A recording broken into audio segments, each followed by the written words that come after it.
Oh. Well, hello, everybody. It is Wednesday afternoon, 3:30 p.m. That is the new time for the Dennis and Andy show. Mark it down. You don't ever want to miss a show. I feel naked. I didn't have my hat on. Now I do. He was a bit chilly, he said. So I naturally, he needed something to cover Well, the turtle wax. Look, you were whining about the glare. Every goddamn time you come over, it's always glare this, glare that. Yes, the sun comes in, literally hits it. Guys, you think I'm tan? That is just a reflection from the sun off of Andy's head. I'm getting so tired of your BS about the glare on my head. You don't have a problem when we have to share a hotel room and you like rubbing it at night and making a wish. No, yes, that's not I keep hoping you're going to grow hair. You know, that's the Grecian formula doesn't work. I wished for you because friends do that. And my wish goes unanswered. Wow. You're a giving person. I am. Except on my birthday and Christmas. Then he's a stingy son of a bitch. Nope. I'll take it right back. Everything I've ever given you. And it's usually cowboy stuff. That won't be hard. I mean, for most people, that wouldn't be a gift. That's a curse. But hey, just saying. Whatever. So we are here. We have a great guest today. The one and only Jeff Johnson will be joining us soon. But first and foremost, the chat. Hello, guys. Oh, look at that. Rich, our buddy that lives right up the road, was first. And you get no prize for that, Rich. Sorry, buddy. Wow. And he said YouTube first. He didn't say Rumble first. So just YouTube. That's right. A good Wednesday afternoon to you, Mr. Randy. Hello. Thank you for joining us as well. As more people pop in. JP Roca, what is up? Oh, look at that. JP's popping a link. Nice. Thank you. Don't forget to share the link for Lilith Infernal Conflict, the sign-up page. Come on, guys. Get on it. Yeah, we're switching to 3:30 instead of 3 o'clock. We just needed that extra half hour for some stuff. So, guys, just make it 3:30. Put it down in your calendar. Mark it every Wednesday. And then when we're done, you guys can roll right over into Graybeards and watch some awesome draw streams. The reason we need that extra half hour, you know, in the Oscars, they have awards for like everything and have an award for like a makeup artist. They are truly artists because you can't see it on camera. You have to be this close to them. This guy has so much makeup on. It takes a half hour for him to do his face to look natural. And when this isn't on, it's like from V. But he takes 2 hours and it looks like he does nothing. So what can I say? I'll take that win as well. Well, you know, making this the way it looks does take a couple hours of shaving. So. Yep. And this is dry, comb, done. Wow. Simple. I mean, it's kind of like glue because little known secret, that's a wig. So it's a little bit of that spirit gum glue that he sticks on. Wig. So, wow. He has a very ugly shaped head. For those of you guys that do visit us at the shows, and we do have a show upcoming this Sunday, the Charlotte Comic-Con held in, not Charlotte, Trick. It's in Concord. You can stop in and see us on Sunday. It's another great show. So for those of you that do show up live, I'll let you pull on the hair to see if it's a wig. Oh yeah. I'll let you. He uses really good glue, of course. And he likes to brag that he's a tough guy. So you'll pull on it and he'll just be going, Well, I did. I loaned Andy some of my glue. He has been taking his pubes and gluing them to his chin. So that way he has a goatee. He has hair, guys. Actually, Dennis, it's the other way around. No alopecia. I take the shavings from here and go down there. Wow. So, all right. Well, either way. Wow, you're ruining the show for our guests. But let's bring him on. A guy I've known. Hello, Jeff. Hey, guys. How you doing? Jeff and I go way back. In fact, Jeff, I was trying to find the photo, and because I leave everything to the last minute, I have a photo of you, me, and Brad Venkata in Terry Stewart's office at Marvel from 92 or 93, something like that. I remember that photo. I'm like wearing like a cool bomber jacket back in the day, right? All three of us had bomber jackets. Wow, that was the style at the time. That was like dude. Top Gun bomber jackets. Oh yeah, brown leather jackets. Yeah, brown leather. Yeah. But the question is, did you have hair? Oh yeah, yeah. That you need to find then. Yeah, I should. Yeah. We were all thin. we were. Yeah, we were a little we had thinner. to open our eyes. Well, I showed a picture last night on the professional show. We were talking about the 80s and stuff, and I showed a picture of myself sitting on the hood of my car from high school senior year, and I said the only difference is I was 145 there and I'm 185 now. So 185, not bad. Yeah. So, Well done. Yeah. So how you been yet? What's that? Are you shrinking yet? No, not only where I don't want to, Sure, but yeah. It is age appropriate. Yeah. I'm doing pretty well, good. it's my man. ears. Well, my yeah. ears are getting smaller and it makes my so head those look blue different. pills are for your ears. Okay, Yeah. just checking. Wow. Yeah. They have multiple purposes. They do. Yeah. Actually, it's funny. I've never heard of this stuff because unless you grew up in Jersey, I guess, or maybe California, I don't know. Billy Tucci, I don't know if you've ever seen pictures of Billy from the 80s. Mm-mm. He's got the big poofy Bon Jovi hair. Wow, did he use lots of like the hairspray from back in the day? Aquanet. No. He actually showed the can. He still has a can of it, and it's literally called Stiff Stuff. Oh my god. He kept it. And I said, wait a sec, Stiff Stuff. Is that for your hair or for your junk when you tried to impregnate your wife? Because just saying. It's got to But be no, explosive, right? Like that kind of shit. It's got to be a flamethrower in a can. Oh man, you That remember was those great days? stuff. We all did that, right? I Come on do. now. Hey, Joe Bernardo says, I have your draw fight scenes like a pro book. Oh, cool. I worked on that way back when we were cross-gen. I know. And by the way, I don't know if you've thought about doing this or maybe you have. Do you have the rights back to it? Oh yeah. Oh, you do? Okay. Oh, cool. Yeah. Yeah, I have a volume 2 planned. I'm going to expand. I'm going to change some stuff in the first one.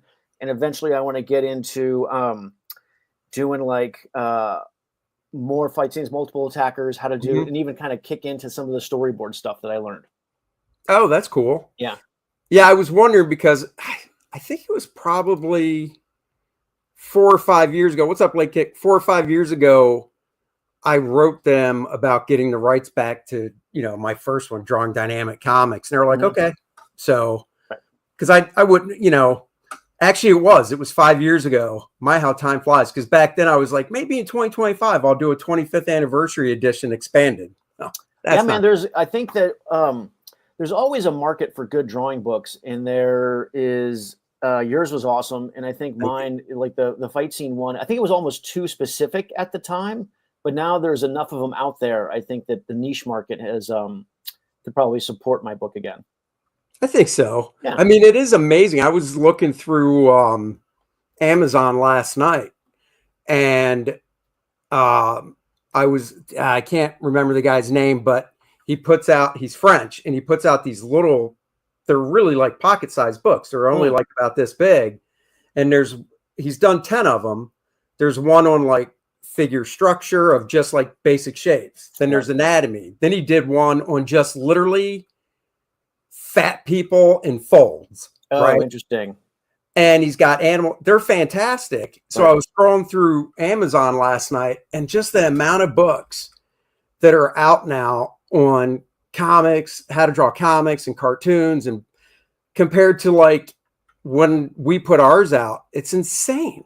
Yeah, well, I think that mine is much more like a textbook because I discussed the theory and a lot of the underlying reasons that you're drawing stuff, and it was sitting right next to like draw a fairy princess, draw robots, and so I think that because mine has a lot of text in it and it gets kind of technical. So I think if you're buying your kid a how to draw book, blaze right past mine and get the draw a dinosaurs book instead.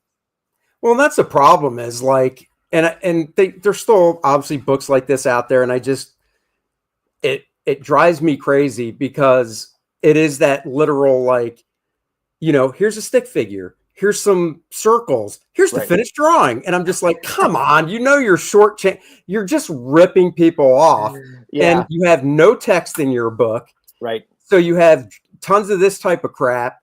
So a parent might flip through it, but seriously, that's nothing. Right. So on May 6th, I'm actually going to be teaching an online course for Comic Experience about cool. Drawing comics, and I'm going to talk a lot about because I'm doing a thing called the what, why, and how of drawing comics.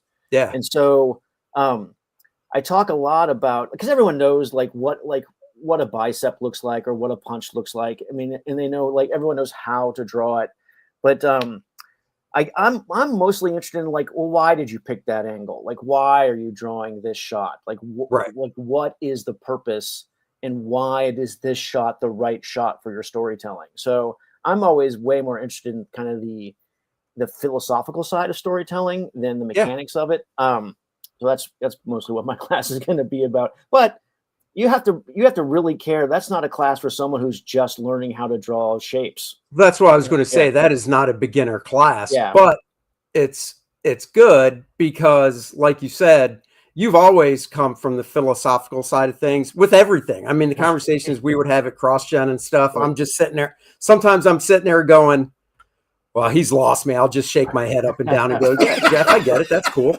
But no, you've always been that. But that's why it's good. It's fun having conversations with you because you kind of go deeper with the stuff. And I find that more interesting as well. You know? Yeah, I mean, I love I remember when I first started. I don't know if you remember. I did that first issue of Ruse way back in the day, and then Bart took me into his office and we went over it panel by panel, and he explained what I was doing well and what I could be doing better, and how to, like, save myself time and make the storytelling more interesting and dynamic. And, like, within 45 minutes, I thought it must have been a year's worth of classes and experience from just that one review. And so I've always really taken that and then tried to break, because he's like, well, why did you draw it this way? Like, why did you pick this angle when you made, a lot of times I was making too much work for myself and then slowing down the storytelling. And I think that conversation really helped me when I got into animation, because animation is much more about speedy communication of what's happening. Right. Yeah. Right. No, I hear you. Well, let's get into we always like to start the show. What is on the roof of my house? What the hell? Wow, that's a bird of death. Look at that. Is it? Yeah, it is. Well, hey, Joe was saying first, good drawing books like Andy and Jeff's are standouts.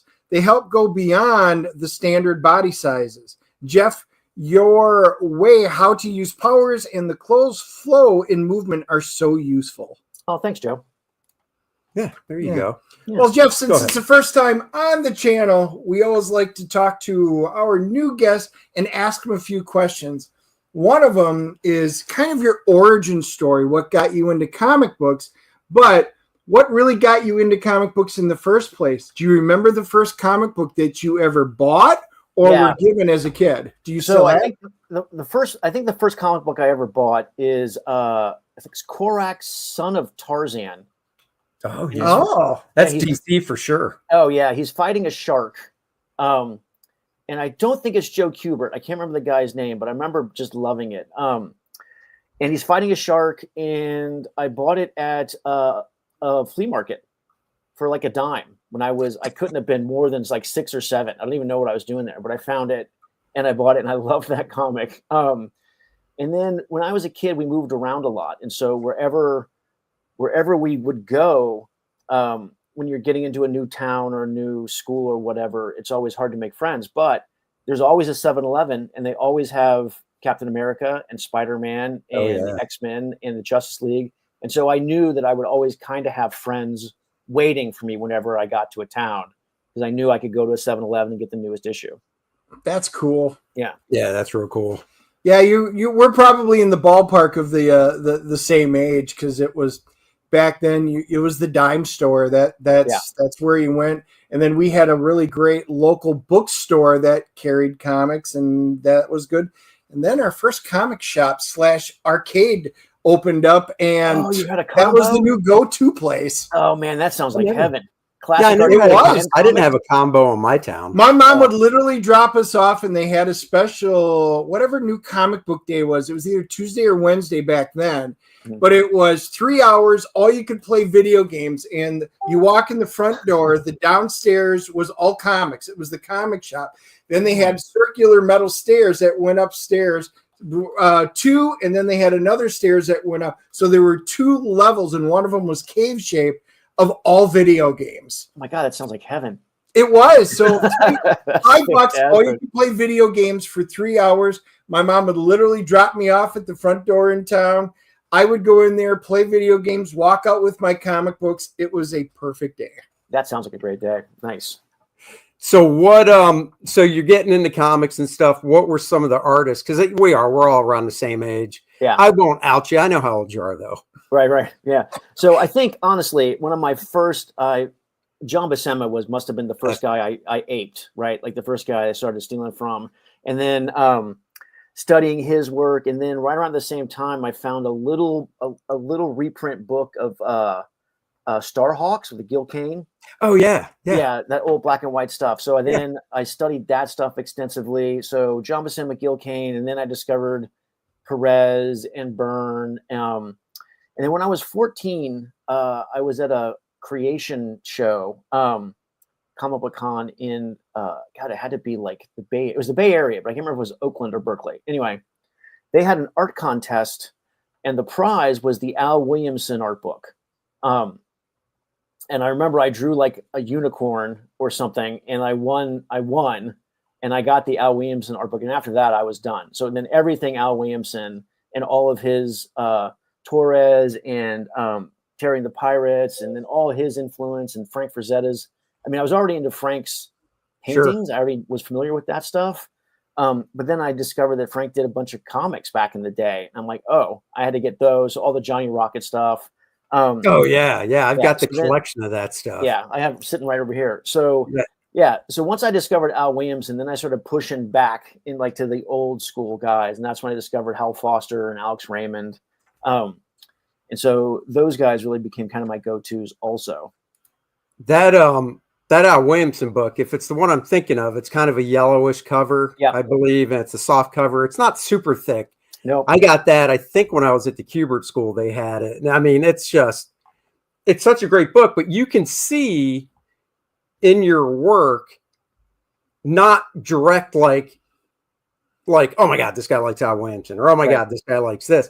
But if you know what you're looking at with their work, and then you look at yours, the way figures are posed and the weight distribution and stuff, you can get that sense. Yeah, I definitely. You know what I mean? Yeah, my compositions and my general sense of like, and this is one of the things Bart said is like, I almost show too much because I definitely studied Al Williamson and Hal Foster, and like it's the whole, you see the whole scene. Right. Bart's like, you don't need to see everything, right? You don't need to see we don't need to see what's happening with those people in the background. They're not important to the story. But for me, the world is the thing that's most important. Right. And I can see that because I came from, I didn't discover guys like Williamson and, well, make it easier. Frazetta, until I went to the Kubert School, I think Frazetta was the only one of that group I knew about. Mm-hmm. And it wasn't I don't think it was his comic book stuff. I think it was just his paintings because I had those art books they put out, those thin. I got those when I was a kid. Those things were amazing. Yeah. Rohawk's in the house. Oh, Dave, good to see you, man. It's been a minute. Been a long time. Dave's one of those guys. When I see him post a new drawing, I'm like, I hate you, Dave. Yeah, he's always been top notch. I know he is. Yeah. Tell me about it, man. Like, well, a tangent like I like to do because my ADHD. You both worked on a character that I would love to have drawn in the 90s. Rob Liefeld had you do a Supreme miniseries.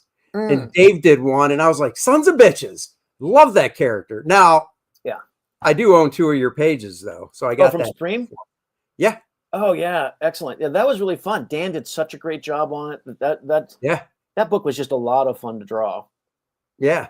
I got to do a Supreme pinup, so I guess I got to do something. But we got to hit a couple of super chats here. Dennis Rodriguez. 2.49 euros. Yes, that's right. I say Dennis because that's the American pronunciation. I don't know if you're French because then it would be Denis. But anyway, thank you for the 249. If it's you, it's Denise. Not Denise at all. Turner. That is not correct. Mm-hmm. Hale got both core draft. Great customer service. We're glad that the post office was able to ship it across the pond. We have had a couple of issues with the post office. Remember that Jim Carrey movie where he worked for UPS and kicked Ace the packages? Ventura. Yep. We have seen some of the boxes. They have literally done that with our minifigures that came in the mail, the books. It's stunning what has happened. I'll have to show you after the show. Randy Howell, good old Randy in the chat. Yeah. He lives in Canada. He sent me a picture of the box. First, he goes, I got the stuff, because Randy got like everything, the collector's box, everything. He goes, you guys did such a great packing job that when the box showed up, I was so scared. And he sent me a picture of the box. Dude, they kicked the shit out of this box. Dude, we took extra care and we tried packing everything so it was impossible. But nope, they find a way. So the good news is it's such a tiny, tiny, small, less than 1% have any issues. But boy, when you look at the boxes people have sent us, it's surprising it's not higher. But we took care. Yeah. And then Robert DeBruce, hail, Andy and Dennis. I missed the drink and draw shows, Jeff. There you go. Thanks. Yeah, that was a lot of fun. We're hoping to do those again soon. We tried doing a all getting together in LA version of it recently, and that was the scheduling is just a pain in the ass since we all live in different places now. But yeah, hopefully we'll get back to it at some point. That was a good time. Yeah, I was going to say LA. I know you're not close to LA. No. The other two, the other Dan and Dave, they're both still in LA area. They both are still in LA, but they live in different parts of it now. And LA is so big, and like I mean, it was such a great era when we were able to just do it live and hang out. And that was the most fun. And doing the podcast the live show was really fun. Right. We had a lot of great guests on there, and I'd love to get back to it now. But like, scheduling is always like once you get out of a habit, it's very hard to get back into it. I hear you. David Williams says, Jeff, I just started watching the show. Are you still working animation? Hope you're making coin hand over fist. You were always an underrated talent, in my opinion.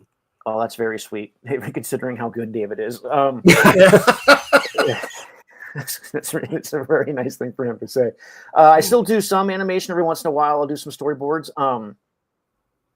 But mostly animation is in a tight spot right now. There's been a lot of it's in a slump a little bit, so there's not as much work happening. Hopefully that'll pick up. But I've been working on my Kickstarter a lot lately, so mostly been focusing on that and trying to get the second issue, wrap it all up for the Kickstarter, and then working on the third issue and trying to get these going. Like you guys are doing Korath big issues, right? Like 40. Well, the first one was 80, which it was, the first book was 80. We didn't think it was going to be 80, but with everything we needed to tell to set up the world and stuff, that's just the way it was. The second one was 64, 56 pages of story. And then Lilith is going to be 48 because she's already been established in the first two core drafts. Right.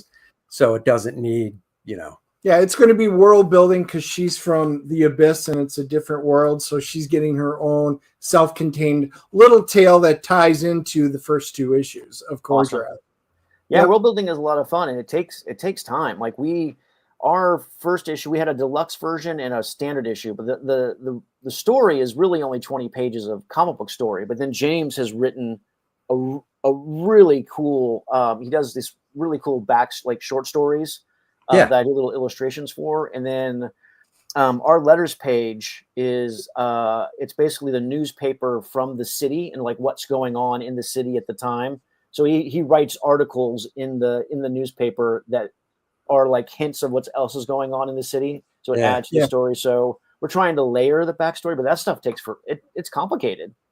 It is. There is a lot. Randy says both Core Draft books are awesome. Thank you. One of the things like he knows he's seen, I do all the world creating in spreadsheets. So I've got everything that's tied together, lined up in there through it, where the story would go unless we change something but then it's all spreadsheet, boom, boom, boom. Well, this person, did she say or do this or what did they do? Yep, it's right here, boom, boom, boom. I'm a spreadsheet guy. That's how I kind of keep track of everything. You're a D&D guy too, right? That sounds very much like a Dungeon Master move to have spreadsheets. I bet you have a ton of maps. Yeah. Well, the original map actually I created for the world. I actually hand drew. I showed it one of the earlier streams when we launched. It's on a great big cardboard that I drew back in, it was either 1999 or 2000. So that was the first hint of the world. And then I created a digital version of the map, had to learn how to do cartography with map software. And I did that for this. But yeah, no, I've been playing and then DMing since about, mid 80s, 1984. So yeah, we got the 2 modules that we did so far. The third one will be tying in with the third Core Draft book when we get to it. So different stories. You can play the game and read the book all at the same time. And I love that. I love the crossover. I'm excited about getting the modules when you guys actually playing the characters. We're doing the same thing for our characters. We're building them as characters and doing the character sheets. And also too, it's one of the things. So James does not play D&D, but I was finally able to convince him. Because he's like, so okay, yeah, go ahead, do that, whatever. I'm like, you mean like this guy? I don't either. So yeah, I know nothing. I played D&D maybe once when I was a teenager, and that was it. Oh yeah, it's so much fun, and it's such a great character building tool, especially the character sheet. So James, I was finally able to get him to write like the some skills and some history and some likes and dislikes for his character sheet. And once he understood what it was for, he's done amazing background stuff so there's a lot of background stuff that's actually going to be only available in the character sheet just because that's where it's at. Yeah, that is the same thing. Andy did great. We did the 7x10 character cards. The front's the beautiful artwork. You flip it back and it's the entire character sheet. And there's things on there that you haven't seen in the book yet. It's pretty much just that. So you need to have the character sheet to do it. And then if you do get the modules, because not everybody plays D&D, some of the guys bought the modules just to read through it because it's not the same story. Therefore, you get introduced to other tribes and other things in the area that aren't in the story of the graphic novel. Right. I love that. That's one of the things I like about Kickstarter is like you can have all these different pieces to the world that are interchangeable and connect. I think it's really fun. No, it is. It really is. Oh, Randy Howe, $5. Thanks, Randy. Hey, Dennis, would you let Andy play a tabletop game with his little Andy figure? What would his player stats be? Well, for Andy, we would roll him as 1d6. Those would be Andy stats because they're lower than everybody else. I got to show Jeff my little figure now that he. Oh yeah, he did bring it up. Yep. He's got it. He's got the little Andy, and had I known that, we could have brought the little Dennis. And I find that trying to roll a friend stats is a good way to end a friendship. Well, so here's the thing. Before I show you this, we were at a convention in South Carolina, and just so you can see it better, I'm going to make the screen like this. All right. We were at a convention in South Carolina 3 years ago, whatever. And you might have seen these because I'm sure they're nationwide. There's this van set up, and basically, and they had all the examples. You go into it, pick whatever pose you want, and they over 700 cameras take all these photos. It's a 3D scan, 360 degree. Dude, this is I think, is this 5-inch, right? Yeah, that's the 5-inch one. Because it wasn't cheap, but that's the 5-inch of me. That's pretty damn good. Right? And I didn't paint it. It prints out that way. Wow, that's awesome. So Dennis has one. Billy Tucci got one when he saw this. Right. And my daughter has one. Nice. Yep. I wore my Green Bay Packer one and it was my Reebok shorts. It's so good. You can not only see the Green Bay Packers on the chest, but you can even see the little Reebok symbol right on the shorts and everything. It is very, very detailed. It's cool. They were pricey, but they were really kind of worth it for a once in a lifetime thing. My wife works from home, so she's got little Dennis sitting up on her shelf, standing in the pose, so she always knows I'm watching her to making sure that she's working. Whereas Helen said, quote unquote, "That's creepy. Getting away from me." I think Helen's got a pretty good understanding of what's going on. She does. To her. Yeah, she does. But speaking of figures, so one of the things we did with Core Draft is because we did the gaming, I do maps. I do them in the style, if you're familiar with Dungeons and Dragons, It's in the original basic box set. It was the red. I designed the module just like the old B1, B2, B3 modules. Right. And then the second one was expert set. So it was the blue and set with the same maps and the same style and everything in that. And then we wound up, we got our first minifigs. We had 2-inch, which is the 25 to 32 millimeter size. For gaming, we had a 3-inch, and then we had a nice 5-inch one that people could get. I couldn't believe how many of those that we sold. So the figures were cool for our main character, and for the new Lilith campaign. Andy, why don't you show? We got a prototype in. Why not? We're talking about all the stuff. We've got the new prototype in. You guys will be able to get to see that. So she does have a base, which I'll show, but this is the figure. It's all about the base. If you can see it. Oh, wow. Man, and that's great. Based on the drawing I did of her. Did you do a full turn? I did a front. Yeah, I did front, side, and back of her. Yeah. 3 view. Yeah, standard 3 view. Okay. For the guy to sculpt from. And then after he sculpts it just like straight up and down like this, I then set a sketch of the pose that we wanted. Okay. And then he would pose it. Because in ZBrush, from what I know, you can mirror the sides. Right. So you just do the straight up and down first, because then you only sculpt one side. The other side comes out, symmetrical. And then after that, like I said, I would just rough out a sketch and send it to him, and then he could just pose it in ZBrush and stuff. Yeah, that's super cool.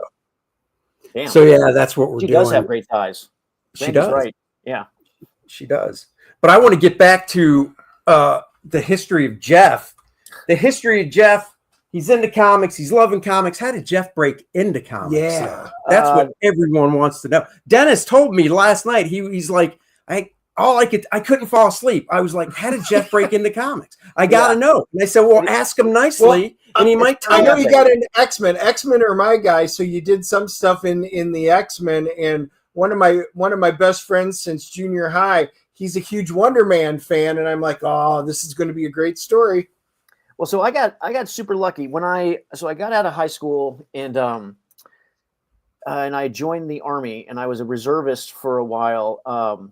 And I was in a PSYOP unit in San Francisco. And so part of my training, I was an illustrator in the Army. So part of my training was I went to illustrator school for a few months.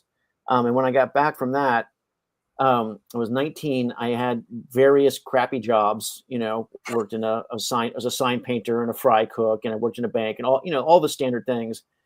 And the whole time I was working on my pages and trying to get my samples done. And I had met at a comic book store. There was my local comic book store, Joe Field's Flying Colors, in Walnut Creek. He knew Jim Lee, and Jim Lee needed someone to help doing some backgrounds and stuff in his final issue of Punisher War Journal before he moved on to the X-Men. Oh, okay. And so I just helped him out for a little while doing drawing bathrooms and kitchens and motorcycles and boats and stuff. While we was finishing up those issues, and he helped me put together some samples. And while that was happening, I had met years before at a comic book convention, Fabian Nicieza. Before he became an editor and a writer, he was still working at Marvel doing marketing and promotion and stuff. And we became pals, and he would always send me scripts to work on, to practice stuff on. And when I would send them back to him, and he would give me some notes and some pointers. And then eventually, and I think I was 21, maybe I was 22. Fabian got a job doing, he became an editor, and one of his books was Wonder Man.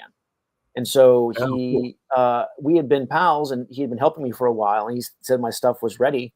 So he gave me a sample of Wonder Man pages, and I did a couple tryout pages for Wonder Man, and I got the book. So I did a back issue of Stalkers. That's the back half of it before it got canceled. Yeah, fun book, but it got canceled. And then I went directly on to Wonder Man #1. So I super lucky, right? I was in the right place, the right time, knew the right people. And then I started on Wonder Man. And after that, I bounced around. I did all kinds. I did Spider-Man, the X-Men, Fantastic Four. Yeah. super lucky. I got to do a lot of cool shit. Yeah, you did. You worked on, I mean, and then at DC as well, you got to work on Green Lantern a lot too, which was cool. Yeah. Yeah. So how did you wind up making that transition from Marvel getting called into DC? That's a very good question. You know, back in the day, it was a lot easier because you'd just be at a show and then you'd be hanging out and then someone would be like, hey, what are you working on? And then you'd be like, oh, I'm doing this, but I have a space coming up or I'm going to be done with that. And then if you're talking to the editor of DC or the writer of DC, Ron Mars at the time, or of Green Lantern, he goes, well, we'll come do an issue. And like, yeah, that was it. It's back in the day, it was not as complicated as it seems to be now. No, now everything has to get run up a flagpole. Yeah. Yeah. There was a lot more just personal interaction, I think, back in the day. And Andy will tell you all the business I ever did was in a bar after a show. Sure. Yeah. Sure. Did you, I can't remember. Were you ever under an exclusive contract at either company? Mm-mm. Nope. Yeah, same here. Okay. Neither was I. Yeah. Yeah. The only exclusive contract I ever had was at CrossGen. Yeah. Well, I take it back. I guess Valiant for that. When they did the whole Rebirth thing and Bart and I were doing EXO, everybody that was part of that was exclusive. But I mean, that lasted for like a year and a half. Joe said, Jeff, I loved your Wonder Man, but I loved your Way of the Rat. Those were next level. Oh, thanks, Joe. Yeah, that was a fun book. That was kind of like, I don't know if it's hard to tell what the height of your career is, but that was one of my all-time favorite books. I had a great team. The book was so much fun. I got to do a kung fu book. No one ever does that. That just never happens anymore. Yeah. Jeff, you're supposed to say the height of your career is Rogue's Kingdom. It's what you're doing now. That's the correct answer. The Rogue's Kingdom is the beginning of my new career. There you go. There you go. And by the way, Rogue's Kingdom is a lot of fun. I think this is my work. My work on Rogues, I think, is so much different than the work I did for the rest of my career because I spent that 10, 15 years doing animation. So my approach to storytelling and character design and everything is so much different now. Sure. It just feels like a new iteration of my work. Right. Well, dude, your character designs are just awesome. I love looking at the character designs and stuff. I love your sketches and sketchbooks and stuff that you do. When you're inking Rogue's Kingdom, are you still using ballpoint pen? So the first issue, I was gonna do ballpoint pen, and it just didn't hold color well, and so I learned. Wait, you mean after you scanned it and stuff? Yeah, it always looked a little too scratchy, and it wasn't what I was going for. Right. So I wound up learning how to just functionally ink. So now I ink with your standard brush and pen. So all of issue 1 is inked by me. And a large part of issue 2 is also inked by me. And then my friend Chris Schenk took over that role, and he inked the rest of issue 2. So it's much better. The inking is much better on issue 2 than on issue 1. Because I would describe myself as functional as an inker, not inspired. Certainly not anywhere. That's how Dennis's wife describes him in the bedroom. Functional. Listen, but function is better than dysfunctional. He's functional. Thank you. I was just going to say that. That's better than what Helen said. It's a pass-fail kind of thing. Hey, Torchbearer Studios says, I got Draw Fight Scenes Like a Pro, great how-to book. Torchbearer, it is a great book. If you probably missed the beginning of the show, so when we're done, go back, start from the beginning. We touch on the whole thing and talk about it. So go back and watch it. Yeah, and also if anybody watching is curious about how to draw fight scenes like a pro, if you go to the playlist on my channel under book looks and search it, you'll find it. 'Cause that was one of the early ones I did, and that's where I take a book and go through it page by page, post the link if it's available and all that, so you can check it out. Yeah, before you buy it. So awesome. Yeah. Well, I mean, Andy, your stuff on the I was just looking at. You sent me the link to the book. The black and white stuff. It's the work is amazing, dude. You're really taking it to the next level. Well, I'm trying. Yeah. Yeah. You know what they say? You're only as good as your last job. And I'm just that's for God, sure. You know, I like to say being a middle of the road guy that never made the big bucks like some guys did in comics is a good thing, because it makes you keep trying compared to some of those guys that made the big bucks where you're like, maybe you shouldn't have, because you can tell you gave up a while ago and you're just resting on your laurels. Well, that is one of the things I like about, so my new approach to storytelling has a much more animated, cinematic, cartoon, like TV movie vibe, even just the way I lay a panel out. And so I feel like after a long time, I've actually kind of gone back to my roots of the old Hal Foster, Al Williamson stuff, because their stuff was very inspired by movies and their compositions. Yeah. So it's kind of like a homecoming in a way, but now I know much better why I'm doing the things that I'm doing. Right. Yeah. Yeah, Randy's asking, when is Rogues Kingdom launching? When is your new project actually going to be live? So we had a few delays, so probably early in May is gonna the final the actual launch date will happen. We're just kind of get the last of our ducks in a row. So yeah, that's issue 1 and 2 will be available for the next Kickstarter for anyone who didn't get the first one. Cool. And it's the ongoing story. The first story arc is going to be 5 issues, and then James and I have I'm sure like you guys, we have 100 issues planned. Oh, nice. Yeah, so we have so much cool stuff coming. But like the first 5 issues is mostly the story about Peachy and Rondo and their getting to Lumpland, which is the kingdom, and then there's an assassination attempt on the king, and I don't want to give too many things away, but it gets cool. And eventually I'm going to just in the next trade paperback, there's dragons. Oh, nice. Yeah. That's cool. Who's doing the coloring for you? So the coloring on issue 2 was done by Brendan Wagner and Chris Schenk. Oh, okay. And then who was number 1? Brennan started the issue, and then Chris came in to help me finish it. Okay.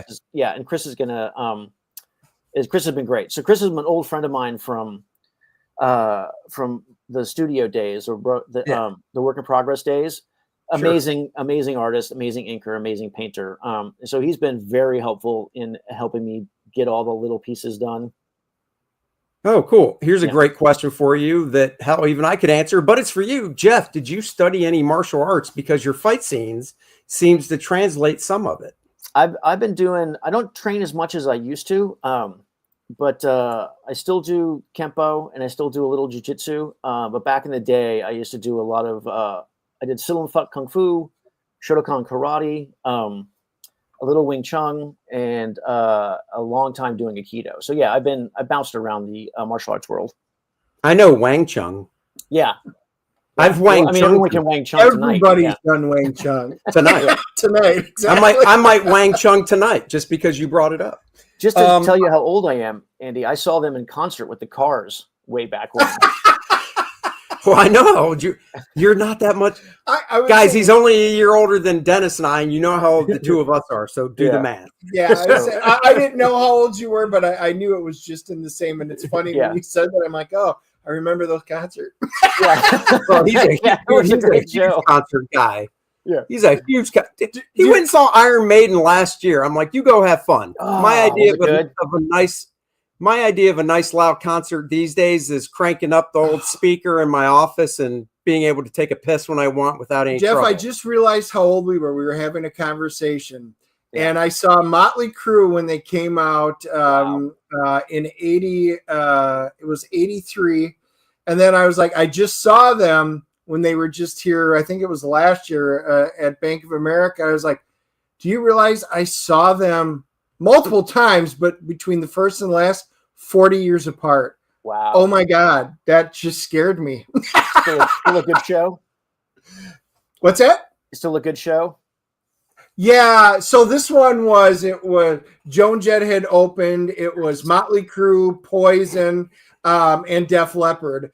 And it was great. It was an absolutely great show. Joan Jett is still the original group, and they call him Grandpa. He plays the keyboards. He's the original guy. He's 80 whatever years old. He was up there talking, and he goes, they told me not to do it, but they have been together. She looks the same. She stands the same. She plays, and she sounds no different. when I saw her in the early 80s. That's amazing. Man, she's so hot. And who are you going to go see here coming up? Well, I've got You're going to Myrtle Beach. Who is it? Jeff Tate. He's I'm a Queensryche fan. I saw them when they got booed off stage by Metallica because the Metallica fans screwed me over. It was the Operation Mindcrime tour.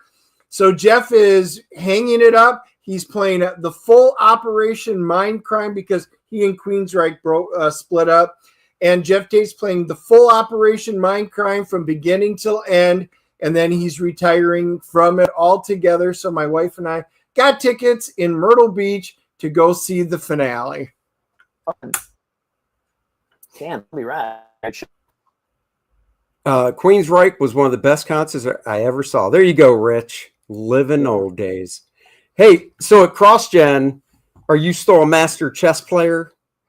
I can call you that because I was so bad at it that it seemed like you were a master chess player. Yeah, I'm a highly average chess player. I play every once in a while. Derek Robertson and I play a bunch.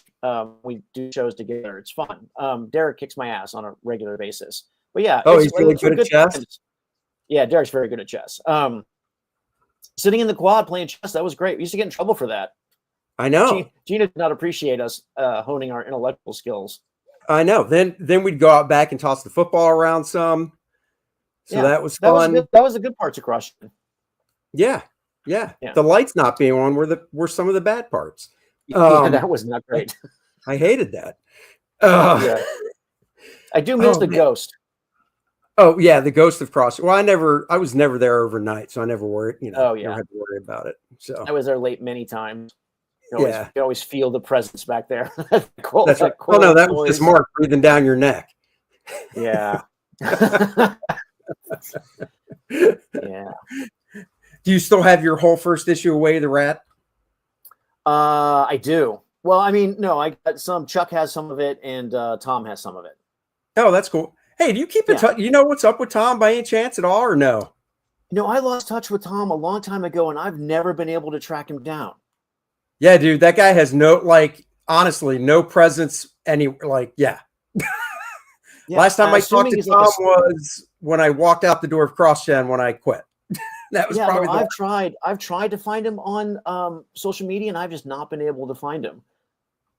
Wow. So, yeah. Well, he's one of those guys. Last I heard, he was in New York doing storyboards for a gaming company, but that just might have been a rumor. Oh wow. Yeah. Well, Tom was that little guy. He was that little powder keg. Yeah. Yeah. If I heard that Tom, got involved in some sort of Albanian war just because he was in the wrong place at the wrong time, I would not be surprised.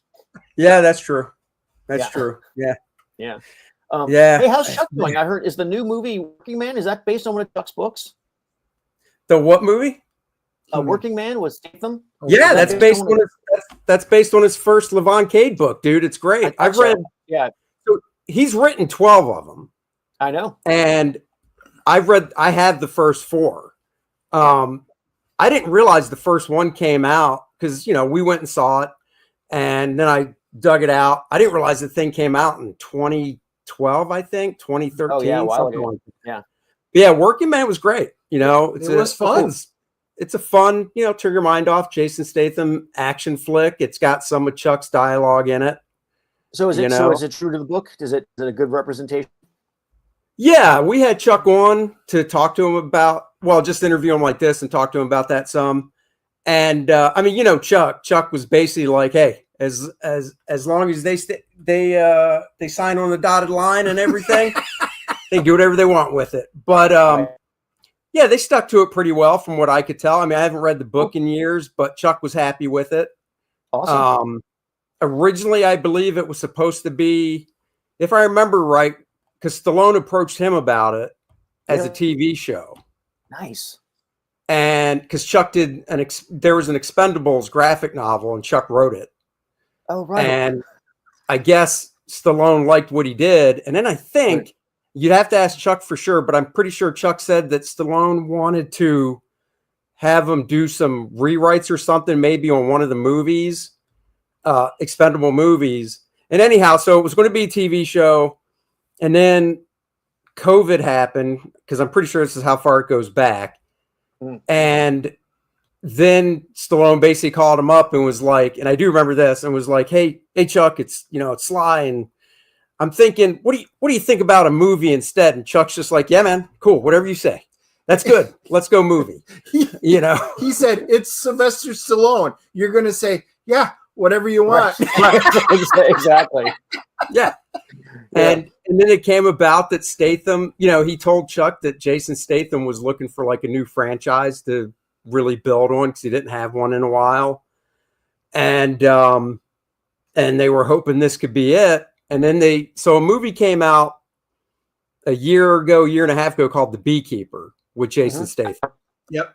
Okay. And it was fun. It was really cool. Another good one.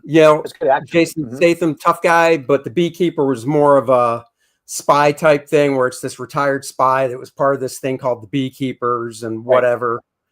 And it did really well. Well, they actually put Working Man ahead of filming the sequel to Beekeeper, because it has a lot, I think, the same director and stuff. Oh, cool. Okay. And they were so excited about Levon Cade, Working Man, that they bumped that ahead of Beekeeper too. Well, I hope they do more. I mean, I hope they do that series. That'd be awesome. Yeah, we do too. Yeah, we took a picture. We were watching it in the theater, and we're like, oh, watching Working Man. Yep, there's Chuck's name on the screen. Yep. Oh, excellent. Hey, have you gotten the privilege of? Because I always stay after all the Marvel movies to see the special thanks, and I honestly can't remember, because like 30 some movies now. Has your name ever been in the special thanks for anything that you know of? I don't think so. I don't think that stuff is showing up in, but I still don't know if I'll be mentioned or not. Is the Wonder Man show supposed to happen in December still? Yeah, I was just thinking that. You've got, dude. Come on. You didn't create the character, but for God's sakes, he came to light really with that series in the 90s that you started. Yeah. So I would imagine in special thanks, besides the creators way back in the 70s, it'll have to say, Fabian and Jeff Johnson somewhere. I would hope so, but I don't know. I don't know. I don't know what era. I assume, because everything I've read seems like they're doing my era of Wonder Man. Where he's in LA being a stuntman and doing the acting and stuff. But also I've seen a couple clips of it, and that doesn't seem like that it seems like they're doing a different kind of LA thing. So I don't know if they're going to be using any of the stuff that we did in the series, but I don't know. There's certainly not going to be a check. So no. Don't even think about that. I mean, if you're lucky, they might send you, if they do a premiere, because it's a TV show, and I don't know if they do that for TV shows or not, but if you're lucky, maybe you'll get an email going, you and a friend, you and a +1 can come to the premiere. You have to pay your own way and get your own hotel room, but come on down. Jeff Johnson, come on down. It would be a lot of fun, and I think that I hope Joe was good, because I love that character, and I think he's a really cool. I think he's an untouched gold mine for Marvel. Sure, but who knows? You can never. I gave up. They used my art a lot. Yeah, I was going to say, Rich says the Reaper's the villain in the show. Did you make him? Oh no, I didn't make him. We used him in our book, and we updated him enough. But no. I think the only character I created was his cast of characters, his background characters, the crazy. Dude, all it takes. Well, didn't he have a girlfriend in your book, some blonde chick? Did. Yeah. What's her name? Do you remember? No. I didn't think you would, but I figured I'd ask. And by the way, don't ask me any questions about Quasar, because I won't remember either. Exactly. Wendell Vaughn. Dude, Wendell Vaughn. That's all Dude, all it takes, Jeff, is for Wonder Man to go, this is my girlfriend, blah, blah, blah. Boom, there it is, Fabian and Jeff Johnson. That's all it takes. That would be fantastic. That would be really great. We did create a character called Splice, who works for the movie studio as an assassin. I remember that character. So if he's in it, then that would be really cool. But no, Grim Reaper and Wonder Man, those guys have been around forever, honestly. I mean, didn't Splice? He had blades, right? Yeah, okay. You know what's funny about Splice though is they don't cut film like that anymore, because that used to be, that's how you cut old school films. You would splice it, you'd cut it and splice it together. Yeah. They don't do that anymore. They haven't done that in 20 years. No, it's all digital. Right. Yeah. So even the idea of the villain is old. So I don't know. Do you just think back sometimes and go, because you broke in before me, so if I'm right, is this your 35th year in the business, technically? So I got in, I think, like 91 or 92. No, I got it in 91, and I know you start. If you do you count the Jim Lee stuff or no? Oh, I hadn't. I really kind of only count the first issue of Wonder Man. But yeah, if we count the Jim Lee stuff, I was probably 90. I think, or even maybe late 89. I think Wonder Man wasn't 90. It was 91. Somebody in the chat will know. Yeah. Oh, okay. I think it's 91. Oh, well, we're the same then. 34 years. But still, dude, 34 years. It's a long time, right? And yeah, what's funny is, like, I feel like I'm starting again with Rogue's Kingdom and doing stuff now, because I took all that time off to do animation, which was fun and I loved it. Sure. But I do feel like I've lost like I'm relearning what it's like to do comics again with this book. So this brings up a good a couple questions I want to ask. When you were doing Wonder Man, was Fabian doing full script or plot? And if he was doing full script, have you ever worked plot style? Old school. So Fabian was just the editor. It was a different writer. So Fabian was the editor on Wonder Man. Yeah, that's right. It's Gerard Jones, right?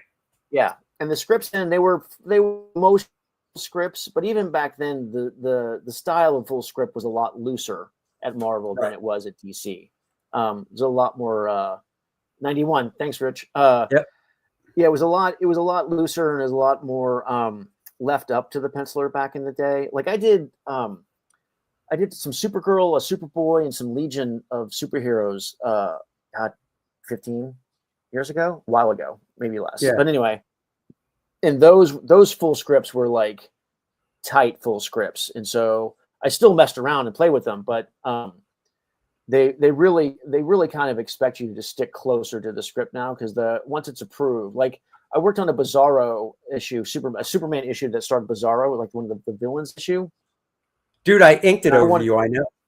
Yeah, right. It was good. Remember, it was a good issue. But I remember having a conversation with the editor, because I wanted to move some stuff around, because I thought it would make the story more impactful and punch it up. But the editor let me know, is like, no, even though he loved the ideas, but it had already been approved by the committee, and it had already, and like changing anything at all would have been going back to the process. So back in the 90s, if you wanted to do something different, like the Sideways issue I did in the 90s was just me asking Fabian if I could do a Sideways issue. He said, sure. That was it. That was the end of the conversation. Right.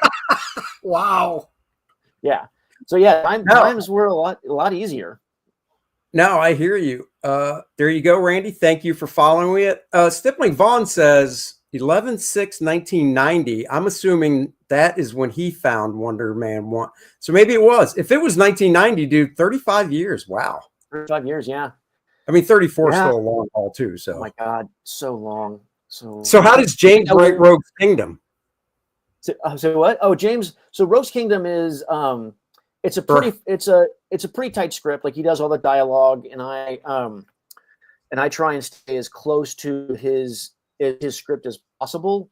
I will also add, move stuff around, change stuff. Working with James is a breeze. He's super talented and super great writer, and he's also very, very flexible. If I have an idea and I want to try something, he's totally open to moving stuff around and changing things. Yeah, James is great.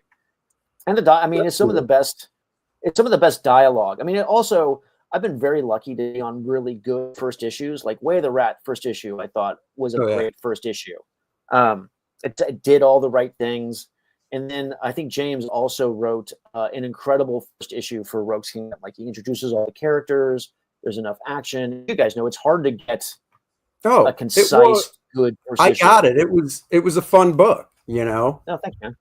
I think, honestly, and I know, fans have said this to us, if the big downfall, or not downfall, but the big drawback, whatever you want to call it, with crowdfunding is, you know, it's more of a, I say it's more of a European model from the standpoint of we're basically doing one book a year, you know? Right. Yeah.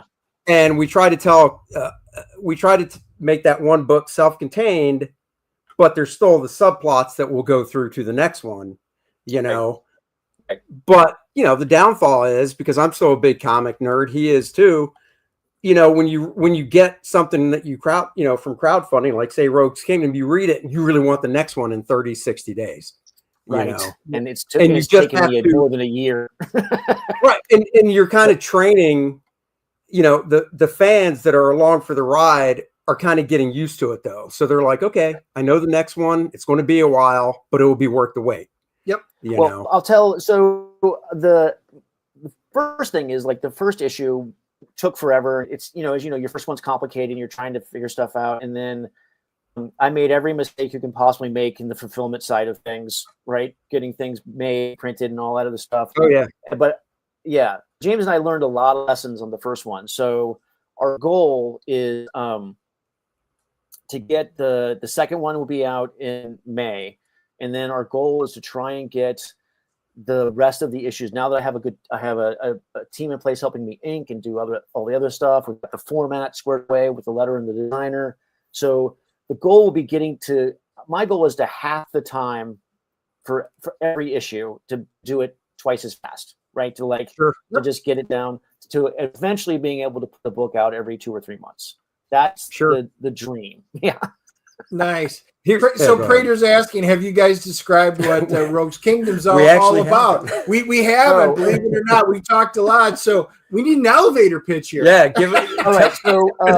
So I keep forgetting. I know what it's about, but these guys don't. So yeah, tell everybody, what is Rogue's Kingdom? What's it about? I'll share the screen again. All right. Tell them what it is. Sell it, baby. Rogue's Kingdom is a fantasy adventure swords and sorcery story that it basically stars it stars these two characters. One is a street urchin, like pickpocket thief. His name is Peachy, and the main character, his name is Rondo, and he's a traveling bard, but he's also a traveling soldier and swashbuckler. He's a rogue, basically, and they both wind up in this prison caravan on their way to the main city of the kingdom to be hung for larceny and lewd behavior, and basically they get in trouble with the law. On the way, and so that's where they meet. That's where we meet our first two characters. And then on the way to the gallows, the caravan, in the front of the caravan is the replacement wizard for Lumpland. Their old wizard died, and so this kid is on his way to be the new wizard, and every kingdom has a wizard. They're sort of like nuclear deterrents. They are the magical military, basically. And the old wizard is done, and the new kid is on the way, but then on the way to take over, the caravan gets ambushed, and that guy gets killed, the wizard gets killed, and his guardian gets killed. And Peachy and Rondo are able to survive because they're way in the back and they're crafty and they're able to escape and they're able to survive the assassination. So everyone else in the caravan gets killed except for them. And then Peachy has the great idea of taking on the identities of the young wizard and having Rondo take on the identity of the guardian, so they can sneak into the city and steal a bunch of gold and get out with some cash. Otherwise they're going to get hung. So and then through that beginning, they wind up actually being a really good guardian and wizard. So they're able to save, they're able to figure out who the assassination is meant for. They're able to save the person who's the assassination is intended for, and then wind up really kind of, they're reluctant heroes who wind up being the heroes that the city needed. They weren't the heroes the city was supposed to get, but they're the heroes the city winds up getting, and they're the right ones for the job. So it's a Prince and the Pauper kind of My Fair Lady, thing. And it's and then when you get to the city, you meet a lot of really interesting characters. Like one of my favorite characters from the first issue is the princess. She is very pretty, and she's supposed to take over the kingdom and be a good ruler. But she also she's our Zorro character. She's our Batman character. She's also a super badass who dresses up and fights crime in the city at night. So it's fun. We wanted to do a swords and sorcery fantasy thing, and then and so we came up with all the magic and the plot and all that stuff. And then I had the idea of, you always set this stuff in like the Middle Ages in England, right? It's always cold and castle-y. And I didn't want to draw that because everybody does that. And so I decided to set it like in France and sort of like, so it's Three Musketeers mixed with Lord of the Rings is basically what it is. Oh, there you go. That's a great yeah. Right. But the mistake I made, Andy, is like I decided to set it in like 1700s France with Three Musketeers. Way harder to draw than Castle. Oh, that's way. Oh yeah. Yeah. Oh yeah, dude. Dumb. Yeah. It was so dumb. why don't you just draw modern day New York City while you're at it? I mean, that's why Kordrath is basically Conan in Game of Thrones, right? Because I can draw huts, the different villages. Some Kordrath is from a nomadic tribe. They basically have tents. Yeah. Adriana's tribe have stone wooden structures. Smart. None of this. Yeah. Hey, I pulled up because I totally forgot. I have the PDF of Rogue's Kingdom. Do you care if I show a few pages from the first issue?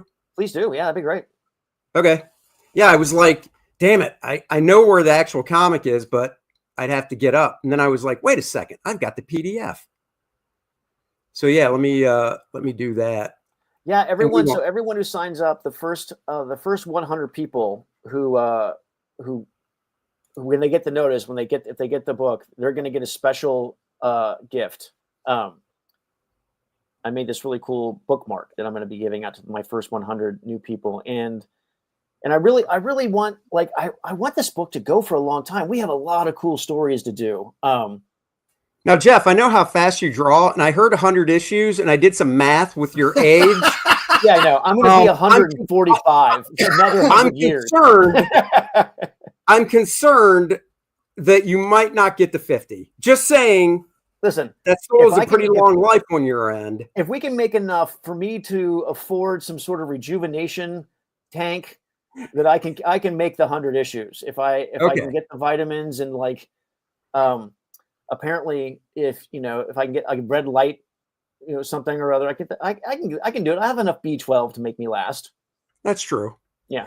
But by the way, this 2-page spread right in the beginning, you said you were, kind of going more cinematic. Right. I mean, that first panel, you can't get more cinematic than that. Yeah. With the, the scope of it, you just picture on the big screen that traveling, caravan. It doesn't matter if it's one of those shots, whether it's a bunch of trucks on the highway or motorcycle gang or whatever. It's just a great classic, here we go, establishing type shot where you pan in the next few panels and stuff. Just great.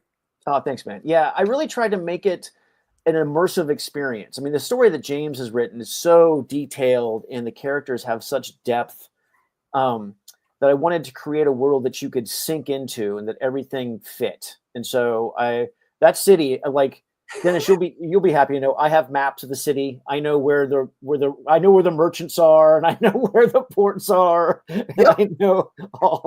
I know I can tell you how far away she is in this scene before she gets back to the palace, and even how she gets there. Yeah, I have. Dude, when I saw that, I remember seeing it. I think you might have shared that, maybe work in progress or in black and white. Oh yeah. Yeah, I've shown that one. Yeah, I did it. The black and white one is huge. Yeah. Well, okay. Actually, another good question. Are you working just traditionally 11 by 17? So this 2-page spread is the 17 by 22 or whatever. Yeah. So I am doing, and I'm still doing I do all my layouts and I do a lot of the work in the computer. But then when it comes to the actual drawing of stuff, I still like working on paper. I know it's more time consuming. And Ron Garney has been mad at me, not mad at me, but he's he thinks I should stop doing that because it takes me forever. Wait, you mean the computer part of it, or? Well, because Ron does digital work now. And so I know. Yeah. Funny, but his digital stuff, and he's like, Jeff, you're because it does. It takes me much longer to do a page because I have all these different iterations of it. Oh, see, I think so. The first mans I did for when I started crowdfunding, I drew them digital, pencils, but then I printed them out full size in blue so I could ink traditionally. Right. One, because I love inking with a brush and pen, and two, I love original art. Even though I don't sell it, I love having original art. So that's how I did that. But with Kordrath, I said, screw it. I'm going back to old school where basically I took the script, did my little thumbnail on the script, took out the Bristol board, just went to town. Really? How was that? I love it. That's how I've been doing it ever since. I just pull out the piece of blank Bristol, my thumbnail's right next to me, and I just start drawing. So here is one of the. I sent you a JPEG of it, but here is. Oh yeah. This is one of the variant covers for issue 2. Yeah. Yeah. So that's cool. This is all ballpoint pen. It's going to be inked and colored, but I still. Wait, that's not finished? It's ballpoint pen. But you said you're still going to ink it? I mean, that's not ready to go to the colorist? No, it still has to be inked. What are you talking about? What the fuck are you talking about, man? That thing's done. Oh my God. Yeah. Well, I mean, scan it, adjust the levels, and get it to the colorist. Nah, I gotta make my lines pretty, Andy. You know me. Just remember, one book every 2 months. I know. Well, that's why I have an inker. Yeah. Listen, this is why I have an inker now, because I can't be trusted. I'm too OCD when it comes to that stuff. I don't want to show every page in the book, so I'm clicking real fast to get through stuff to just stop on some pages. Hey, Katie. Yeah, I think, everybody's, I mean, Dave Williams, when he saw Kordrath, he's like, oh my God, this is the best stuff for your career. Right. I mean, like I said, I think we always try to do our best and get better with every project. And I mean, I'm just loving this stuff. I think your art, the color that's on it works perfect for your style. It's like we're saying, Marvel and DC these days, forget it. It's all by committee. You can't do shit. Don't change this. Don't do whatever. It's just so freeing doing this. It is. And I really do, as much as I love drawing Spider-Man and the Hulk and Green Lantern and all the classic characters, that was a really great time. I really had I just really had fun designing these characters and creating this world and making it look like familiar. It has resonance with other fantasy stuff, but I wanted to make it unique and have its own flair and its own flavor. And I think that by designing it from the ground up, I was kind of able to do that. Well, I think you just nailed it, because that was pretty much the same thought process I had when we started the whole Kordrath saga experience, creating it back in 2022. Mm-hmm. It was basically, so we were, to back up with how Kordrath came about, most of the people watching know, but I was finishing up First Man 2 in regards to I was waiting for it to come from the printer so I could do fulfillment. Right. And people were asking what's next. And Dennis and I were driving to a convention, and I said, after First Man Volume 2 gets all shipped out, I want to do something totally different. And I want it to be more fantasy-based, barbarian type thing, because I really enjoyed doing Claw, Red Sonja. Mm-hmm. And, I knew he had an affinity. What's that? I remember the Claw stuff. Yeah, it was fun. Yeah. And I knew he had an affinity for that type of stuff. So I asked him if he wanted to be a part of it and stuff. And obviously he did. And it's like you said, because you're building it from the ground up, it's so freeing, because there's nothing tying you down to anything. Right. And one of the examples with Kordrath I always use is, if you look at the characters, Kordrath, he's a barbarian. He's got the loincloth. Right. I didn't want to have him symmetrical, so he's got a shoulder pad on one side. He's got the punk type haircut, but there's a story point behind why his hair is cut that way. Mm-hmm. And then Adriana, the sorceress, his girlfriend in the book, if you will, if you just look at her by herself, she could look like something, a character that takes place modern day, right. And that's what I wanted. I I wanted that juxtaposition of the visuals, and partly too because they come from different tribes. So his tribe is this way, her tribe is this way, down to clothing and everything, you know. I love that. There's 11 different tribes that, you know, we're not going to get exposed to them all, but they're all different. They're all barbarian tribes. They all live in harsh environments, but they're all distinct and different. Some good, some not so good, some kind of in between. Oh, there we go. That's a great one. Yep. Oh, thanks. Yeah. Yeah, one of the things, so I am so, Andy, I love that you have 11 tribes and they're all different. I love that. That makes me feel like, it makes me feel justified in the fact that I have all these different schools of magic and they all do it. They all have like, their own little symbols. And there's even, I have wolf knights and there's foxes and they all have like, there's different cohorts and they all have different weapons and stuff. Well, and dude, that's just it. And Kordrath is from the Red Lions. That's why he's a red line tattoo. And everybody in the tribe has that tattoo, but it can be somewhere else. It could be on the palm of their hand, their shoulder, whatever. Right. Adriana's from the Black Eagles tribe. So everybody in their tribe is signified by a Black Eagle tattoo. Nice. But see, we have all different types of magic. So this is and there's ancestral magic, which barbarians have because it's infused in their tattoos when they come of age. Nice. And then you also have infernal magic, and then you have old magic, and they all work differently. We have ley lines that are important because putting your hut or your induk into a certain position strengthens the ability to do it. So there's all of these magic concepts that are rolled into that we get to, you know, distill out piece by piece to everybody. There's so much involved with it. And when people read it, you know, you have to give them enough information so that they catch magic's not magic. There's all these different things. And I love worlds that have that kind of world building into it. Absolutely. Yeah, I love that. That makes me very happy. Admiral Wackass has a question. He says, so does the thief ever become a mage?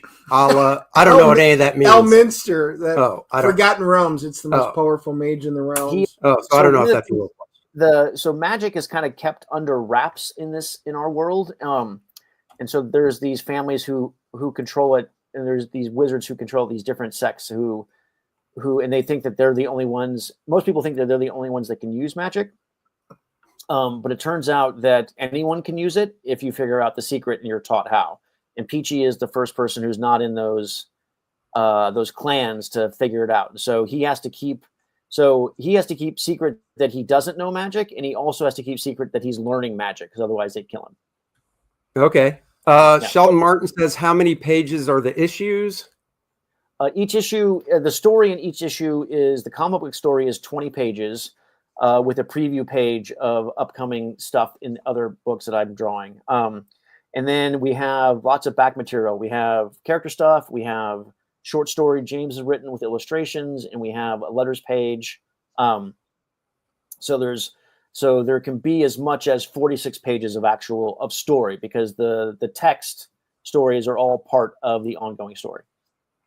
Cool. And of course, if you go back, because I assume, like you said, part of the next campaign, they'll be able to get the first book. So you'll be treated to these wonderful character designs, which, you know, you're probably like me as an artist. This is my favorite stuff.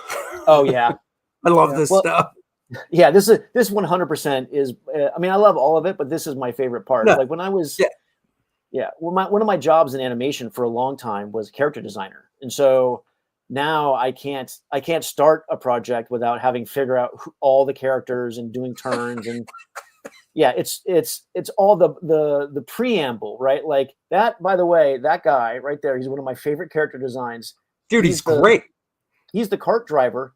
He dies. The first issue. Oh, come on now. It's a good thing I've read it already, but yes, it's spoiled. But my friends were like, so you did a whole character sheet for a guy who's only in a total of like 6 panels. And I went, yeah, I did. And I have a tremendous amount of backstory for him too. You know, the funny thing is, Jeff, I got some people laughed at me when we launched Core Draft because we started talking about how I came up with them. I do 100 questions. So there's a standard 100 questions that I have for every character, you know, and it's not just their personality, the little things that they do. It's family history, what ties in with this. But there's that 100 questions that fleshes out the entire character. And even if they're only in it for half a book and they wind up dying, I still have the 100 questions that are in there because it's relevant, because that is the person in the character, no matter what it is. I love to hear you say that because I am the exact same way. Oh, yeah. No, I can't. I have my Bible for this book. When it finally goes to, is it turned into a TV show or a movie or whatever, I'm just going to hand over 1,000 pages of material. It's got everything from like how the horses, you know, are saddled and the various carts and where this, you know, the maps of the city and different weapons that everybody uses. So the magic works. Yeah. So talking about the cart driver that gets killed, Sheldon goes, "Dang, that's a fun design. Does his twin brother at least come in the story?" There will be some, yeah, he's going to have some family members pop up eventually. I love this one too, man. I'm just like, that is freaking cool. Yeah. That is from the clan of the Wandering Fire. That's the magic, you know, that's awesome. The Guardian. And then the next one is the little wizard kid. That's freaking cool, man. Yeah. No, it's really, oh, that's so nice too. Yeah. That guy, then it's like, so he fights the princess in the very first issue and gets beat. And so for him, I have him coming back, like he gets pissed about that. So then he tries to upgrade. So he upgrades with some magic, and then he gets beat. He'll get beat again, and he keeps getting beat. So he keeps going back and upgrading, becoming a tougher and tougher villain. So we'll see that guy. Cool. Yeah, we'll see that guy throughout the series. Love this. Oh, thanks. That's awesome. That's cool. You know, I'm starting to hear down the road a Rogue's Kingdom Core Draft crossover. I know, it's funny. Oh, yeah. I was actually thinking the same thing. I'm like, boy, we make a module out of that. That's right. Oh, yeah, that'd be super cool. That'd be rad. Yeah, I mean, I love world building. I love creating a place that you can hang out in for a while. As much as, I mean, I love Marvel and DC, and I loved my time doing those books. And I would, you know, there's still stuff I wouldn't mind doing, but getting to make my own, you know, my own universe this way. And that's one thing I loved about Way of the Rat is like I got to do all of that stuff, and I really felt that it stood, you know, the characters stood on their own as a community. Yeah, the Fox guys are cool. They're much more in the second issue and the rest of the series. No, that's cool. Like I don't mind going through this stuff because it doesn't really. I didn't want to go through every page of the book for obvious reasons, because then somebody could be like, I'm just going to watch the video really slow. Right. I don't need to buy the book. But this stuff is just awesome. So. Right. I sent you our first putting together the lettering and stuff for the second issue. So I sent you the first placement so you can take a look at what happens next. Okay. Oh, well, here's a preview too. Yeah, I definitely will do that. I got it. We were kind of I had to restart my computer right before the stream. We came on, and before we do anything, I go to settings and we check audio and sound to make sure we can hear and whatever. Nothing worked. Right. And it's like 3 minutes before, and I'm like, I got to restart my computer. You have got to be kidding me. So I hate that. That's one of the tough things. I miss. One of the things I miss most about animation, I love going to a studio. That was my favorite thing about CrossGen. Is like I loved going to the studio and being able to work with other artists. That was the best. That's better for me than working alone. But one of the things I loved about working in animation is you get updated equipment for every show, and then you have a tech guy. If you ever have a problem, you just walk away. You walk away from your desk, and someone else fixes it. That was the best. You press that little red button, and they're like, "Oh God, tech problems again." Yep. It's always Jeff. Why is he spilling drinks all over his computer? We tell him not to. Well, I'm slob. I know. I remember. No, you're anything but. I was going to say a couple of technical points, guys. We got a couple of hundred of you on right now. Some of you are, if you're on YouTube or if you're on Rumble, the links to Jeff's stuff is in there. So if you're watching this later on, you just have to go down there and look in the description. His link to Rogue Kingdom is right there. If you guys are on X and you're watching it now, our awesome mods put the links to it is in the replies right in X. So guys, make sure you check it. Make sure you go put your email address and sign up for it. Awesome. Thanks, guys. I really appreciate that. Yeah, I want it's just getting the word out because I'm not on social media a ton, especially depending on what I'm doing or what the workload is like. But trying to get on there and trying to get the word out, it's super. I appreciate being on the show, man. It's hard. It's hard to stay focused on it. Dude, it's a job. Yeah. And honestly, when you launch a campaign, those first like 30 days, it's like I didn't get much drawing done because it's all about pushing the stuff out, trying to get on different channels and such. Hey, I want to get your opinion. Who looked better in their high school senior photo? Okay. This schlub. Hey, he's I don't know. He's higher. Or good thing. Well, Katie's probably still watching. Katie, if you're watching, I'm sorry you're about to swoon. This guy. Oh, I'm sorry. That's a serious question. I mean, I don't know. I like Dennis's single Windsor. I appreciate that's a good knot. Good tie knot. Thank you. Thank you. You even knew it. I love it. It's a clip-on. It is not a clip-on. That's a single Windsor. I like my double Windsor's not good. No, double Windsor's not. It makes your neck look fat. That nobody wants that. So, right. But Andy's got a bow tie. I mean, are you wearing a tux, Andy, to school? Honestly, you know what they did? The photographers did. We had to show up in basically a collared shirt. They threw they had a bunch of different size jackets. They put the jacket on, clipped on the tie, took the picture, took the tie off, took the jacket off, said, next. Wow. Speaking of clip-ons, and we also got the response. Oh, thanks, Katie. Oh, Dennis. Oh, Katie, you don't have to suck up to Dennis. Hey, you're buddies with Aaron Lopresti. Would you like to see his high school photo? I would love to see Aaron Lopresti's high school photo. Why do you have these? Oh my God, that's not hair. That is Aaron. That was 70s hair. Yeah. Oh, good Lord. You can see the intensity in the eyes. Yeah. It doesn't look any different now. No, yeah.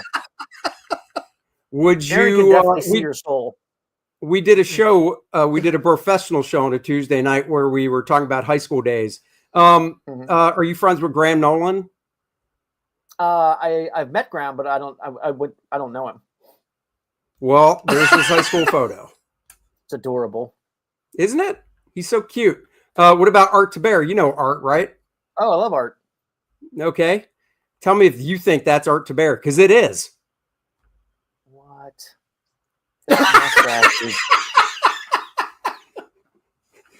Hard to believe, isn't it? Feels like he should be with Bob Seger's band. And now I know you know. Well, you know, Art was in a band in the 80s, and actually, it was a metal band. Yeah, he played. Oh God, what was the name of the? Oh, the name of the band was Nocturnal Infernal, I think, or Inferno. Nocturnal Inferno, I think. And he played. He found one of the songs on SoundCloud and played part of it last night. Did he play bass? Did I nail it? No, he played drums. He's a drummer. Oh, okay. Close. I was close. And you know, I know you know Dan Fraga. Oh yeah. Look, nice jacket. I got to hang out with Dan a little bit in LA before I moved away from there. After he worked on the Ricky Gervais cartoon. Cartoon. He's he's in Georgia now. Oh yeah. Yep. Hey, one last story before we close out the show. And it reminded me when you said you would do character design and animation. Correct me if I'm wrong, but and as soon as I name the show, you'll probably know where I'm going. I believe you worked on now I'm blanking on it. Was it the Boondocks? Yeah. And didn't you design a certain appendage on a character? Oh God, yeah. So you know what's funny? You know what's funny about about the Boondocks is I actually drew a bunch of penises on that show. There was so I had to do there's a scene where Lionel Richie is naked, and so I had to do the drawing of Lionel Richie. And so I had to draw him naked. And then I got my note. I don't know if I ever told you this part, Andy. The note I got back on the naked version of Lionel Richie was I was supposed to make the penis more anime. Anime? What's that even mean? I mean, it was a tough note because I did not know what it meant and I didn't know how to do it. And so I had to do a bunch of different versions until I was able to chance upon what anime went. But that wasn't the worst one. There's a scene where Granddad falls down the stairs. And so this is the story you told me, I believe. Right. So Granddad falls down the stairs and he's wearing a towel, but it comes into cam. And even though for TV they blurred that out, they drew it for the actual DVD. So it was unblurred out, full all into cam. And as a character designer, you do your standing shots of the characters, and those go overseas for reference. But whenever they don't know quite how to draw something and they want reference for it, you have to do a special shot. And so I had to do a special character design of Granddad's balls and everything coming into cam. Because like with speed lines and flopping and the whole thing, like it was a major story point. Right. Yeah. That's so funny. When they say draw my anime, search engine, I don't even know what that would mean. I mean, it's not like they say anime eyes or the hairstyle because they're very distinctive things. But yeah, I don't know if I could. Yeah, don't know idea. I know because when I have the drawing somewhere, Andy, I'll see if I can't find my Lionel Richie drawing and send it to you. There you go. Yeah, that. There you go. Yeah, Marcus said it. Testicles in perspective. Luckily it's there's one of the first things you learn how to draw in animation is a bouncing ball. So it's not surprising that it would go there. Yeah. I guess if I had to do that for reference, I would just squat over a mirror.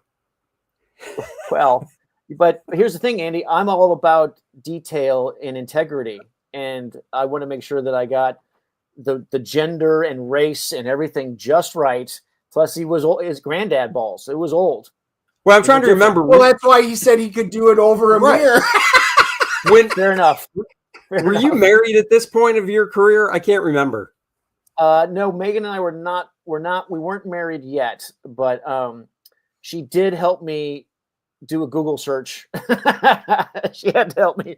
Are you kidding me? It was on our. She took you to the all male review, and you were right. She was your cover, so you could be like, "Look, I told her I'd go. I don't want to be here." And then they'd be like, "Excuse me, miss, why's your husband on stage looking up this guy's junk?" It's reference. He's got a sketch pad. Yeah, I'm a professional. I'll go where it takes me. That's right. Yeah. So will Dennis. Yep. Yeah, sure do. He's good. He's or where I lead, or where it leads me, or vice versa. He's doing weird image searches right now for penis anime, and I'm like, it's not my computer thing. I'll dig it up for you guys. I have it in a box somewhere. That is funny. That was a fun show. That was I started doing backgrounds on Justice League Unlimited. I took over for Dave Johnston. And then I didn't even change the name on the door, which was great. So I took over doing that, and I jumped over to Boondocks, and I did characters, and I did a lot of characters that season. There's a lot of characters in that show. Nice. Yeah. Well, we are going to wrap it up. Hang out, because after we end the show, we'll talk when we're not live anymore. But before we go, Graybeard should be up and running, right? Graybeard starts on Aaron Lepresti's channel.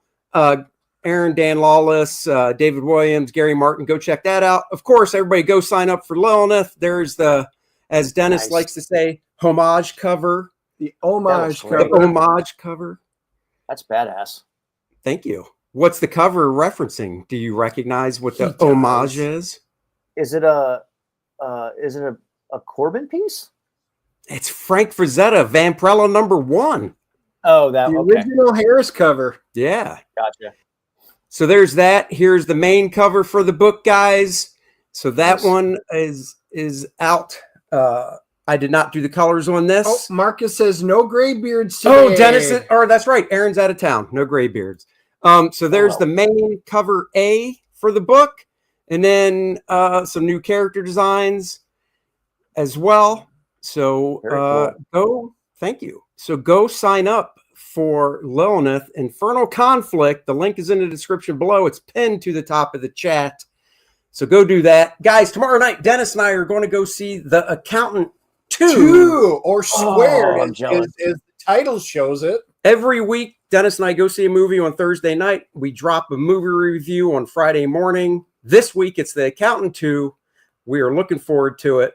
The first one was great. We will probably drop a review as well. We finished Daredevil Reborn, so we will give you Born our Again. thoughts. Born Again, Reborn. It's okay. Yeah, it's all good. God, It's all good. you're such a fucking senile bastard, you know? I Take know, your and I meds. still remember. Looks like he has the you beard of back. a much younger man. What's that? He said he has the beard of a much younger man, not like us. He does. He does. We'll tell you how Daredevil was when we do the review. Whoa, yeah, you don't get a sneak peek at that. Yeah, Randy, come on now. Just because you post links and stuff, come on. So there you go. And there you go, guys. We'll be back next Wednesday. Maybe have another guest. We haven't figured it out yet. We fly by the seat of our pants. Jeff, thank you for joining us. So good to catch up with you guys, man. It's been a long time. I know. So like I said, I'm going to end the stream, hang out. We'll talk for a few after. And there you go, guys. Thanks for watching. Everybody be safe. We'll catch you guys later. Like, subscribe, and share. Go sign up for Rogue's Kingdom. It's right there below. That's right. Go sign up so you know when it goes live soon. Bye-bye, everybody. Good luck. Thanks, everybody.